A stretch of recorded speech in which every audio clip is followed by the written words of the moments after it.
الرحمن الرحیم انا انزلناه فی لیلۃ القدر وما ادراک ما لیلۃ القدر لیلۃ القدر خیر من الف شہر.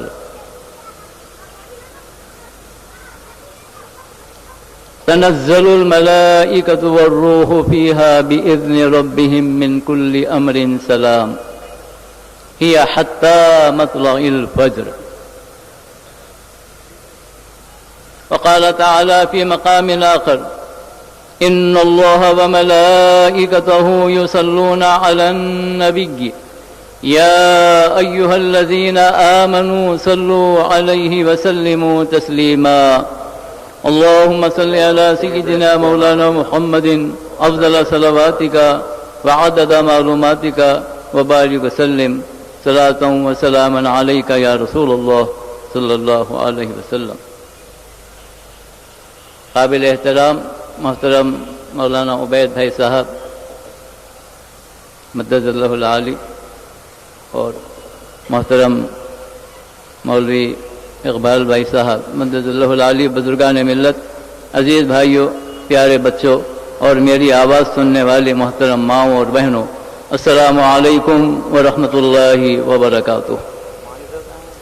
رب تبارک و تعالیٰ کا یہ احسان عظیم ہے کہ اس نے ہمیں اور آپ کو حضور سرور کون و مقام احمد مجتبی محمد مصطفیٰ صلی اللہ علیہ وسلم کی امت میں پیدا فرمایا. اس نسبت غلامی پر ہم جتنا بھی ناز کریں کم ہے اور جتنا بھی ناز کریں بچا ہے. وہ دو عالم کے مالک و مختار ہیں، خدا کے محبوب ہیں. ان کی امت میں پیدا ہونے کے لیے کئی انبیاء کرام نے دعائیں کی، لیکن ہم غلاموں کو رب تبارک و تعالیٰ نے آپ سے منسوب فرمایا اور آپ کے غلاموں میں شامل فرمایا. اس بات پر ہم جتنا بھی اس کا احسان مانے کم ہے. جیسا کہ کسی بزرگ نے فرمایا، سرتاج رسول مکی مدنی سرکار دو عالم صلی اللہ. سرتاج رسول مکی مدنی سرکار دو عالم صلی اللہ. نبیوں کے نبی امی لقبی سرکار دو عالم صلی اللہ. کہتے ہیں گھٹی میں پڑا ہے عشق نبی، گھٹی میں پڑا ہے عشق نبی، کامل اسی سے ہے حیات اپنی، ہے میری دوائے درد دلی سرکار دو عالم صلی اللہ علیہ وسلم. تو آج کی یہ مبارک و مسعود شب رب تبارک و تعالیٰ کا ایک عظیم انعام ہے. سرکار پاک علیہ الصلوۃ والسلام کی خدمت عالیہ میں صحابہ کرام تشریف فرما تھے. سابقہ عبادت گزاروں کا تذکرہ نکلا. بنی اسرائیل کے بعض عابد و زاہد اور مجاہدین ایسے تھے جنہوں نے 1000 مہینوں تک دن بھر جہاد کیا اور روزہ رکھا، اپنے جسم سے ہتھیار علیحدہ نہیں کیے، اور بعضوں نے ساری رات جاگ کر عبادت کی اور اپنے مولا کو راضی رکھا. 1000 مہینوں تک تبلیغ کے کام میں مصروف رہے، مجاہدے میں مصروف رہے. یہ تذکرہ جب سنا گیا تو صحابہ کرام نے کہا کہ یا رسول اللہ صلی اللہ علیہ وسلم، ہماری عمریں کم ہیں، اتنی طویل مدت تک عبادت، ریاضت، مجاہدہ یہ ہم سے ممکن نہیں، پھر ہم کس طرح سابقہ امتوں کی طرح اجر و ثواب حاصل کر سکتے ہیں. یہ بات ہو رہی تھی کہ جبرائیل امی تشریف لائے اور سرکار کو حق تعالیٰ کا سلام پہنچایا. کہا کہ یا رسول اللہ صلی اللہ علیہ وسلم، رب تبارک و تعالیٰ نے آپ کے صحابہ کی آپ کی گفتگو سن لی، اس مبارک سورہ کو نازل فرمایا ہے جس میں ارشاد ہوتا ہے، جس کا مطلب یہ ہے کہ اے محبوب، سابقہ امتوں نے اور ان کے عبادت گزاروں نے 1000 مہینوں تک جاگ کر عبادت کی، دن میں مجاہدہ کیا اور روزہ رکھا. یہ ساری عبادتیں ان لوگوں نے کی ہیں، ان کو ان کا اجر دیا جائے گا. لیکن اے محبوب، آپ ایسے عظیم المرتبت ہیں، آپ ایسے ہمارے حبیب ہیں کہ آپ کے توسط سے، آپ کی نسبت سے یہ امت بھی ہم کو محبوب ہے. آپ کی نسبت سے اس امت کو ہم نے محبوب رکھا اور ان کے لیے مقدر فرما دیا ہے کہ ایک رات شب قدر میں اگر آپ کا امتی ایمان و یقین کے ساتھ جاگ کر عبادت کر لے تو 1000 مہینوں تک عبادت کرنے والوں سے زیادہ اجر کا مستحق ہو جائے گا. 1000 مہینوں کے 83 برس 4 1000 مہینوں کے 83 برس 4 مہینے ہوتے ہیں. ہماری عمریں بھی اتنی نہیں، لیکن قربان جائیے رب تبارک و تعالیٰ کی اس عطا کے اور ان کی شان کریمی کے کہ اپنے محبوب پاک علیہ الصلوۃ والسلام کے صدقے اور طفیل میں اپنے بندوں کو اس مقدس رات سے سرفراز فرمایا اور کہا لیلۃ القدر خیر من الف شہر. یہ رات جو قدر والی رات ہے، جس میں قرآن پاک کا نزول ہوا، جو رب تبارک و تعالیٰ کا کلام ہے، تمام آسمانی کتابوں کی تصدیق کرنے والا ہے، اور یہ ایسا کلام ہے جس میں رب تبارک و تعالیٰ نے تمام اسرار و معارف اور حقائق بیان فرما دیے. دنیا کی ہر بات اور ہر آپ کو اس کے اندر بھلائی ملے گی. اس مقدس کتاب کے نزول کو اسی رات کا انتخاب فرمایا اور فرمایا کہ یہ نزول قرآن کی بھی رات ہے، اور یہ رات ایسی عظیم المرتبت ہے کہ میرے محبوب کے چاہنے والے اس ایک رات میں جاگ کر عبادت کر لیں تو میں ان کو 1000 مہینوں سے زیادہ عبادت کرنے کا اجر عطا کروں گا. عزیزان گرامی، رمضان المبارک کا پورا مہینہ رحمتوں اور برکتوں کا مہینہ ہے. اس مہینے کے 3 دہے ہیں. پہلا دہا تو رحمت ہی رحمت، اور دوسرا دہا مغفرت، اور تیسرا دہا دوزخ سے چھٹکارے کا ہے. اس تیسرے دہے کی اخیر طاق راتوں میں شب قدر کو تلاش کرنے کا حکم دیا. لیکن اکثر علماء کرام کا یہ ارشاد ہے کہ شب قدر چونکہ عظیم البرکت اور عظیم المرتبت رات ہے، اس مبارک شب کو تلاش کرنے کے لیے اخیر عشرے کی تمام راتوں میں، طاق راتوں میں ہم کو جاگنا چاہیے. بعض علماء کا ارشاد ہے کہ سورۃ القدر میں لیلۃ القدر کی تکرار 3 مرتبہ ہے، اور لیلۃ القدر میں 9 حرف ہیں. اس طرح 3 مرتبہ کی تکرار سے 3 نہا 27، اس اعتبار سے 27ویں شب قدر ہو سکتی ہے. یہ بھی ایک امکان ہے. تو بہرحال جو بھی رات ہو، یہ رات بڑی اہم اور عظمت والی رات ہے. اس ایک رات کی عبادت ہم کو برسوں کی عبادت سے بھی زیادہ اجر و ثواب کا مستحق بناتی ہے. لیکن یہ عبادت ایمان و احتساب کے ساتھ ہو، یقین کے ساتھ ہو. جیسا کہ آپ اور ہم جانتے ہیں کہ یہ ساری کائنات صدقہ ہے محمد الرسول اللہ صلی اللہ علیہ وسلم کا. حدیث قدسی کے الفاظ ہیں لولاک لما خلقت الافلاک لولاک لما خلقت الکونین. اے میرے محبوب صلی اللہ علیہ وسلم، قسم ہے مجھے اپنی ذات کی، اگر میں آپ کو پیدا نہ کرتا تو افلاک ہی کو پیدا نہ کرتا، کونین ہی کو پیدا نہ کرتا. گویا فرمایا ہے نور محمد سے ساری خدائی کے نور نظر ہے محمد صلی اللہ علیہ وسلم. تو یہ کائنات کی تخلیق حضور کا صدقہ حضور کے طفیل میں ہوئی، اور کل میدان محشر بھی اسی لیے قائم کیا جائے گا کہ وہاں محمد الرسول اللہ صلی اللہ علیہ وسلم کے صدقے تقسیم کیے جائیں گے اور ان کے صدقے بانٹے جائیں گے. جب کائنات آپ کا صدقہ ہے تو کائنات کی ہر نعمت آپ کا صدقہ ہے، ہر شب آپ کا صدقہ ہے، ہر دن اور ہر ساعت آپ ہی کے طفیل میں ہے. تو یہ شب قدر جو اتنی عظمتوں اور برکتوں والی رات ہے، یہ بھی صدقہ ہے محمد الرسول اللہ صلی اللہ علیہ وسلم کا. اس مبارک شب میں ہم عبادت کریں، ریاضت کریں، مغفرت طلب کریں، لیکن ہمارا قلب حضور پاک علیہ السلام کی محبت سے معمور ہو، سرشار ہو. جن کے طفیل میں یہ رات ملی انہی کو فراموش کر کے اگر ہم اس کی برکتیں حاصل کرنا چاہیں گے تو یہ ناممکن.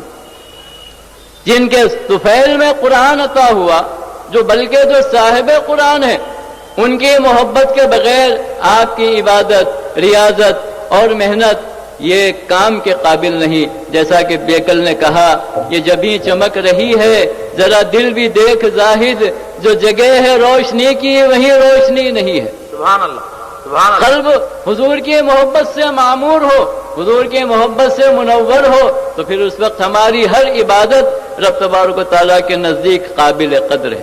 ہماری ایک ایک تسبیح کی قدر و قیمت ہے، ورنہ بے عشق محمد اور بے رابطہ محمدی جو عبادت کی جاتی ہے اس عبادت کی کوئی اہمیت نہیں. یہ بھی ایک خاص بات ہے کہ رب تبارک و تعالیٰ نے اپنے محبوب کا اور قرآن کا ایک ساتھ ذکر کیا. چنانچہ ارشاد ہوتا ہے قد جاءکم من اللہ نور و کتاب مبین. تحقیق کیا گیا تمہارے پاس اللہ کی طرف سے نور اور روشن کتاب. ان دونوں کو الگ نہیں کیا جا سکتا. اگر قرآن کو چھوڑ کر حضور کو سمجھنا چاہو گے تو ناممکن ہے، اور حضور کو چھوڑ کر قرآن سمجھنا چاہو گے تو یہ بھی ناممکن ہے. یہ دونوں لازم و ملزوم ہے. اور خود میرے آقا کا ارشاد ہے کہ میں بولتا قرآن ہوں، خاموش قرآن تمہارے سامنے ہے لیکن میں بولتا قرآن ہوں. حضرت جامی نے اسی جانب اشارہ کیا، آیات قرآن ابرویت، آیات قرآن ابرویت، تفسیر قرآن گیسویت، اے رویت تو قرآن ماں ایما توئی ایما توئی. سرکار پاک علیہ الصلوۃ والسلام کی ذات گرامی واقعی قرآن ہے اور حقیقی قرآن ہے اور یہی صاحب قرآن ہے. پھر سرکار کا ارشاد ہے کہ میں تم میں دو بڑی بھاری چیزیں چھوڑ جا رہا ہوں. ایک تو میری نسبت یعنی میرے اہل بیت ہیں، اور دوسرے یہ قرآن ہے. ان دونوں کو جب تک تم تھامے رہو گے دنیا کی کوئی قوم تمہیں گمراہ نہیں کر سکتی. ان دونوں میں سے کسی ایک کو بھی چھوڑو گے تو پھر تمہارے بھٹکنے کے امکانات پیدا ہو جائیں گے. پھر اپنی تاکیدی ارشادات میں سرکار نے یہ بھی فرمایا کہ تم اپنی اولاد کو 3 باتوں کی تاکید کرو، 3 باتوں کی تربیت دو. سب سے پہلے ان کو اپنے نبی کی محبت سکھاؤ، گھٹی میں ڈالو. خالی زبانی بولنا نہیں ہے بلکہ ان کے رگ و پے میں، ان کے ریشے ریشے میں حضور پاک صلی اللہ علیہ وسلم کی محبت ڈالنا ہے. یہ ماں باپ کے اوپر فرض ہے. کوئی علم و فن سکھانے سے پہلے اپنے نبی کا چاہنے والا اور ان سے محبت کرنے والا، ان کی عظمت کرنے والا اپنی اولاد کو بنانا ضروری ہے. یہ ہم پر فرض ہے. ارشاد ہوتا ہے کہ اپنے نبی کی محبت سکھاؤ، اور دوسرے اہل بیت کی محبت سکھاؤ، تیسرے قرآن پاک کی تلاوت کی ان کو عادت ڈالو. جب تک تم یہ 3 کام کرتے رہو گے رب تبارک و تعالیٰ تمہاری قدموں کو، تمہارے قدموں کو اور تمہاری ذات کو رحمتوں اور برکتوں کا سرچشمہ بنائے گا، اور جدھر تم چلے جاؤ گے کامیابیاں تمہارے قدم چومتے ہوئے آئیں گے. تو آج اعمال کی طرف تو بہت توجہ ہے، لیکن جن کے صدقے میں ایمان ملا، جن کے صدقے میں قرآن ملا، جن کے صدقے میں خدا کا عطا پتہ ملا، انہی کو ہم بھول بیٹھے. انہی کا ہمارے پاس صحیح ربط و تعلق باقی نہیں رہا. سچ بات تو یہ ہے کہ آج کی یہ مبارک شب سرکار پاک علیہ الصلوۃ والسلام سے ربط و تعلق رکھنے والوں کے لیے ایک مجدہ جاں فضا ہے، ان کے لیے ایک نعمت غیر مترقبہ ہے. اگر وہ ایک مرتبہ بھی سبحان اللہ کہیں گے تو کروڑوں مرتبہ کہنے کا ان کو ثواب دیا جائے گا. لیکن اگر دل حضور کی محبت سے خالی ہے، عظمت سے خالی ہے، تو پھر عبادتوں سے، ریاضتوں سے، شب بیداریوں سے کچھ حاصل نہیں ہوگا. ایک کی عبادت ہمارے سامنے ہے جس نے سینکڑوں، ہزاروں نہیں بلکہ کئی برس تک سجدے مارے، اور سرزمین کا کوئی ایسا حصہ نہیں ہے جہاں اس نے سجدہ نہ کیا. اس کی عبادت کا کوئی اندازہ نہیں لگا سکتے. زمین کا گوشہ گوشہ اس نے اپنے سجدوں سے معمور کیا تھا. لیکن آدم علیہ نبینا علیہ الصلوۃ والسلام کی بارگاہ میں گستاخی کی اور ان کا سجدہ کرنے سے انکار کر دیا تو ہزاروں برس کی عبادت اس کے منہ پر مار دی گئی، لعنتی ہو گیا، مردود ہو گیا، بارگاہ رحمت سے نکال دیا گیا. اب آپ اندازہ لگائیے عبادت کی اہمیت بغیر محبت کے، انبیاء کی محبت کے بغیر ذرہ برابر نہیں. آدم علیہ الصلوۃ والسلام کی شان میں گستاخی کرنے کی وجہ سے ابلیس کو لعنتی بنا دیا گیا اور اس کی ساری عبادتیں رائگاں گئیں. اب محمد الرسول اللہ صلی اللہ علیہ وسلم کی بارگاہ میں گستاخیاں کرنے والا، اس کی عبادت کی کیا اہمیت ہوگی؟ اسی لیے ہم کو سب سے پہلے یہ بات بتائی گئی کہ تم اپنے ایمان کو مضبوط کرو. ایمان کس چیز کا نام ہے؟ سرکار پاک علیہ الصلوۃ والسلام کی محبت اصل ایمان ہے، اور اہل بیت اطہار کی محبت جزء ایمان ہے. پھر صحابہ کی بھی محبت ہو. تو مختصر یہ کہ آج کی یہ مبارک شب رحمتوں اور برکتوں کا پیام لاتی ہے اور اپنے دامن میں رحمتیں اور مغفرتیں بھی لاتی ہے.